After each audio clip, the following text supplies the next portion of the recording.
Welcome. In front of me is a Realme 10 and today I will go over unboxing along with a quick overview of this device.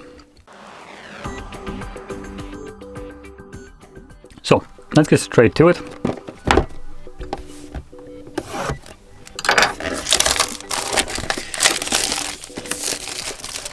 There we go.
Okay, so there we go.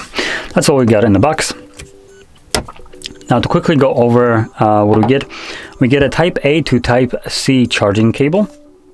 The phone does have a Type C charging port, obviously.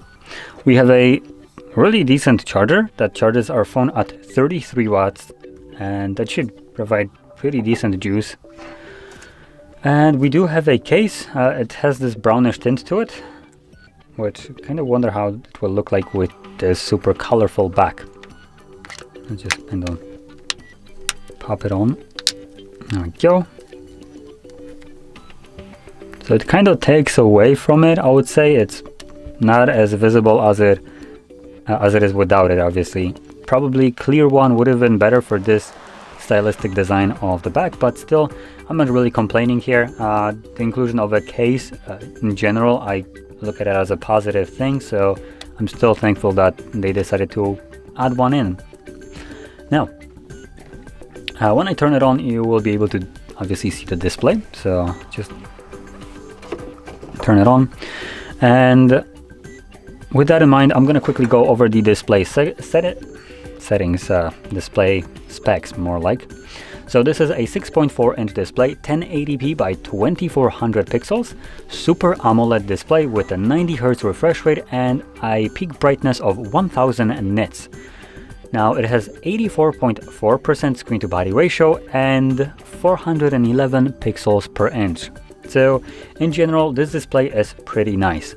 Now the only thing that's kind of wonky here is the a little bit oversized chin at the bottom. But in general, the device's display here, it's pretty nice. The display quality is good. Now, moving on to internals, we right here are running an Android 12 with a Realme UI 3.1. It has a Helio G99 processor and 64 gigs of storage with 4 gigs of RAM at the very least, and tops at 256 gigs of storage and 8 gigs of RAM. Now, I also believe we do have an expandable storage. I'm gonna quickly, come on, check that out.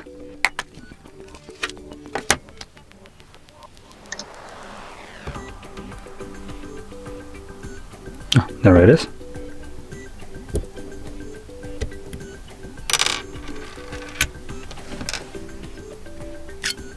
So yeah, we have a dual SIM support along with an SD card support. So you could go for the lowest end model, the 64 and 4 gigs of RAM, if you are not bothered by the low RAM.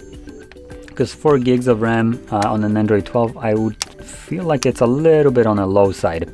Obviously the phone will function, no problem, but you will probably see this that apps are refreshing more frequently when you're switching between them, and most likely when you're closing them, they will usually close entirely. So whenever you just switch back to them, you need to reopen them fully. So not necessarily the best kind of place to skimp on costs. So I would recommend going for like at least the 6 gig RAM model. This will give you a little bit more headroom and kind of prevent that. Now, obviously, if you're not bothered, that's completely fine. Then the 4 gig model will suffice for you, probably without any problem. Now, moving on. In terms of cameras, here we have 2 cameras at the back, and I will be honest, this is just like a 1 camera setup right here. So we have a 15 megapixel wide sensor and 2 megapixel depth sensor. Now, the reason I say it's 1 in reality is because the 2 megapixel depth sensor is not gonna account for like any kind of visible quality improvement. In all honesty, it could actually make photos come out worse in certain cases. So if a portrait mode uses the 2 megapixel depth to create a fake bokeh effect, that will usually create a degraded photo quality, because the 2 megapixel depth sensor isn't good enough to see like the individual strands of hair when it comes down to like differentiating someone's head and their hair from the background, and that will create like a halo effect around the person's, for instance, head, where the face is, for instance, like the face and hair is in focus, and then you have like this visible line where it becomes instantly blurry. Obviously this doesn't look realistic, and it does, in my opinion, kind of break the photo. So if that is the case right here, if it uses that sensor and does this, don't use the portrait mode. That's as best I can tell you.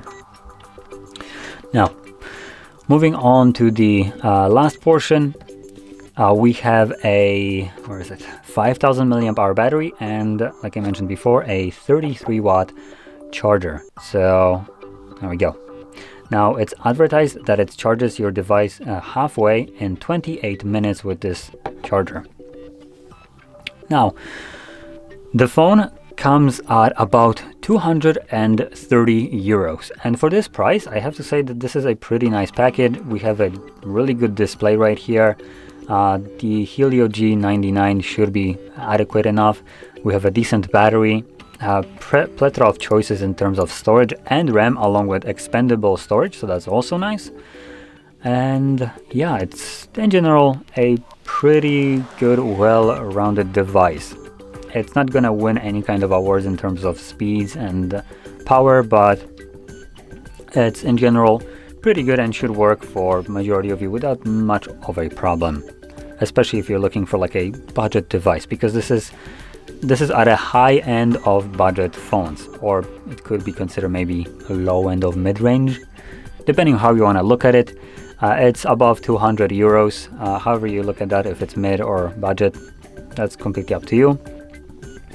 But I would say that the phone is priced adequately to what it offers for the money. And with this being said, if you found this video helpful, don't forget to hit like, subscribe, and thanks for watching.